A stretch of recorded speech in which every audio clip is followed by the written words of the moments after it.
భక్తి సంఘ ప్రేక్షకులకు శుభాశీస్సులు. స్తోత్రం అనగా భక్తులను తరింపజేసేది. ఏదైనా సరే స్తోత్రమును కనుక మనం పఠించిన, నిత్యము దాన్ని పారాయణ చేసిన, అందులో రమించగలగాలి. రమించటము అంటే భావాన్ని తెలుసుకుని ఆ భావయుక్తంగా ఆ స్తోత్రాన్ని చదవటమో, పారాయణ చేయటమో, పాడటమో చేయగలగాలి. అప్పుడు మాత్రమే దానికి ఫలితం ఉంటుంది. లేని యెడల ఆ స్తోత్రం చేయటం వల్ల ఉపయోగం లేదు.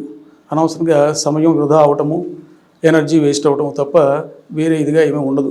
కాబట్టి ఏ స్తోత్రమైనా సరే మీరు చేయదలుచుకుంటే అక్కడ లలితా సహస్రం పారాయణ చేస్తూ వంట చేసుకుంటూ ఉండటం, పరిగెడుతూ నుంచుంటూ అటు ఇటు తిరుగుతూ లలితా సహస్రనామ స్తోత్రాన్ని చెప్తూ ఉండటము, కాళ్ళకి పాదరక్షలు తగిలించుకుని వెళుతూ రోడ్డు మీద నడుస్తూ, లేకపోతే బండి మీద వెళుతూ, వాహనం మీద వెళుతూ రకరకాలుగా చేస్తూ ఇటువంటి ఫీట్లు చేయటం వలన పుణ్యం రాకపోగా అది కొన్ని దోషాలు అంటుకుంటాయి. కాబట్టి స్తోత్రం తెలియజేసుకున్న వాళ్ళు ఏ స్తోత్రమైనా సరే మానసా వాచ కర్మణ దాని మీదే దృష్టి పెట్టి చేయటం వలన ఆ స్తోత్ర ఫలితం ఇస్తుంది.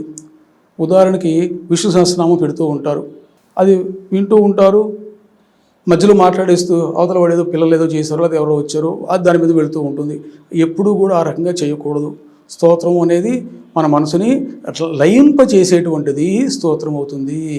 ఇప్పుడు సౌందర్యహరి ఉన్నది. ఇప్పుడు ఈ రోజున అందరూ అన్ని రకాల స్తోత్రాలు అందరికీ అందుబాటులో ఉన్నాయి కాబట్టి అందరూ చేయగలుగుతున్నారు, చేస్తున్నారు. చాలా మంచిదే.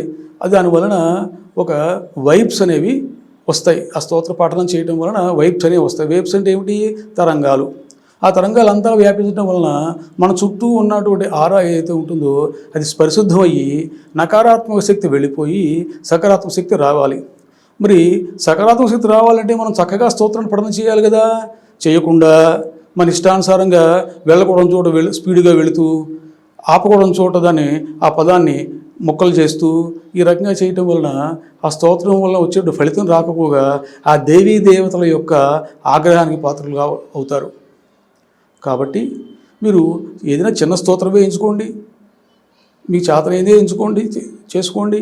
కానీ మనసా వాచా కర్మణ ఒక చోట కుదురుగా కూర్చుని చేసుకోవటం వల్ల మాత్రమే ఫలితం వస్తుంది. స్వస్తి.